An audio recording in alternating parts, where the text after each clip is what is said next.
Alright, so yun nga mga kababayan, na pag-usapan nga natin tong yung rally kahapon. Yung rally na maraming hindi nabayaran. Kawawa naman yung matatanda, di ba? Grabe po talaga yung nangyari nito kasi ultimo pagkain, tubig, wala yatang ibinigay sa kanila. Tapos, mantakin nyo, ang yayabang pa po talaga ng mga tawag nun? Yung mga magsalita doon sa rally-rally na yan. Panoorin natin. Senior citizen na ito, umuwing nagrereklamo. Pinangakuan daw sila ng kanilang community leader na mabibigyan kapag umaten sa rally. Magkano mapangako? 1,000 po bawat isa. Kasi doon mo na, pagkain mo na, pamasahe mo, doon na lahat kukuhain. Oo.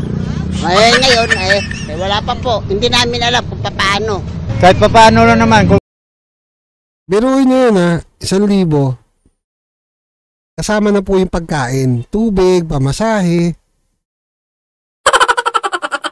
So, kung titignan nyo yung sitwasyon, kaya sumasama yung mga to kasi dahil meron silang matatanggap. Mali.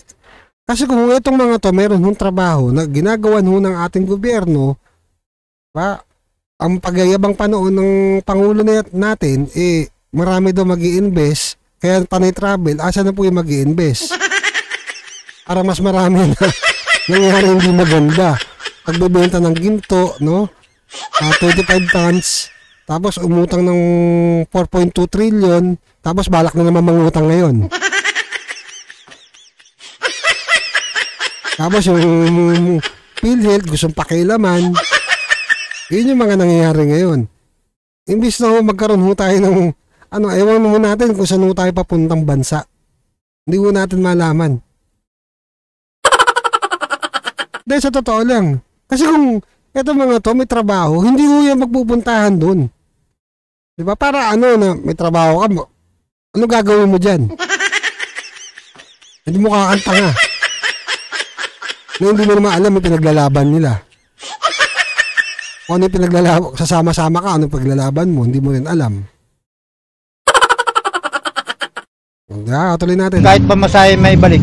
Wala. Pamasahe lang daw, may balik. Sinusubukan naming makuha ang panig ng mga organizer ng rally ukol dito. Wala na hindi na pupunta yung organizer dyan. Marami tayong kilalang ganyan.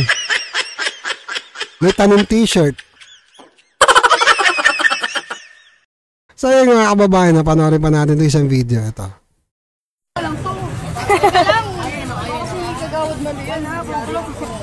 Video to, bakla! Ate, wala pa. Tawagin ko pangalan Wala lang video.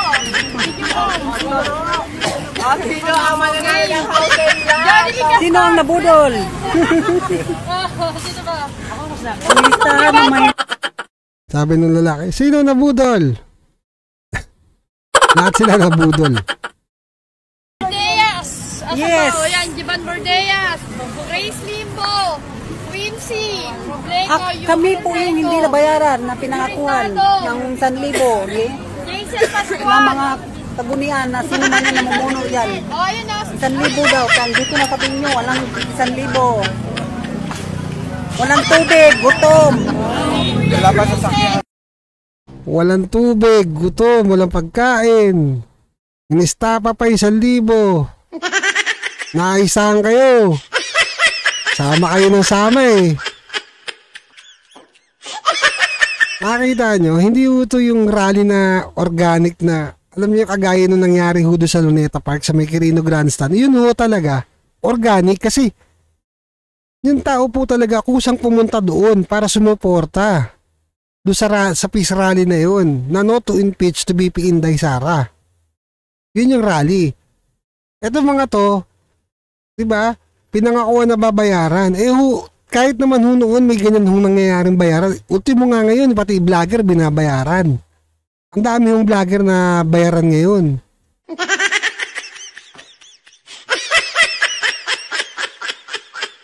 Tapos mantakin nyo minsan sa akin pa tinatanong magkano bayad daw sa akin dito. Di wow, ako pa bayad Wala nga tayong pambiling ano eh, bayad pa. Wala nga tayong pambiling bagong monitor, oh.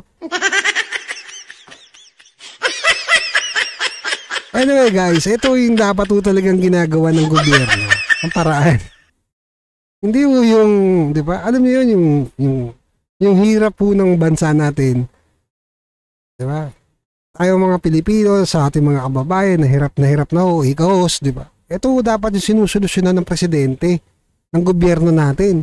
Nakailang travel ho ang presidente natin noon. Ang sabi, maraming trabaho madadala sa Pilipinas, maraming investor. Tapos may nakakuntuan ako yung sa mga nagbebenta ng kondo, yung mga nag-aano ng kondo. Ang kwento sa akin, takot daw yung mga investor. Kasi alam nyo bakit? Sobra ho yung garapalan ng korupsyon. So hindi lang ho yung may mga trabahong regular o yung mga walang trabaho, pati ho yung may mga trabahong regular na maayos, na kumikita ng maayos, pati ho sila apektado. Nakukuha niyo yung punto? Kasi ang kailangan ho natin sa bayan natin is gumanda yung ekonomiya. Hindi ho gumanda, kakapaayuda. Band-aid solution yung ginagawa. Kumbaga, yun yung ginagawa ng ating gobyerno. Konting bigay, dami bulsa.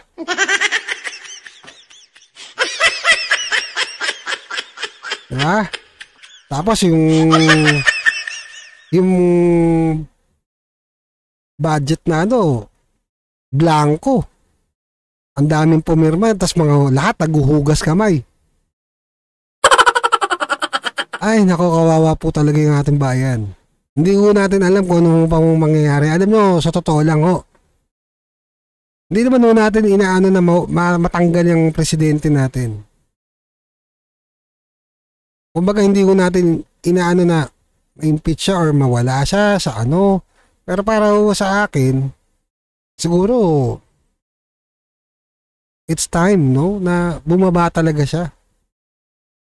Kasi alam nyo, kawawa ho talaga taong bayan. At bukod nga dito, kawawa po yung susunod ng presidente dahil ang sasaluhin niya puro problema. Alright, so yun lang naman mga kababayan na binigyan lang natin ng reaction tong rally sa EDSA na hindi nabayaran yung mga tao na kawawa naman sila nanay. No, yung mga matatanda na alam niyo yun, yung mga kababayan natin na ganito, no, sinasamantala po ng mga politiko, ng mga trapo. So yun lang naman nyo, at mag-ingat po kayong lahat and sana wag na kayo magsasama sa mga ganyan. Alright?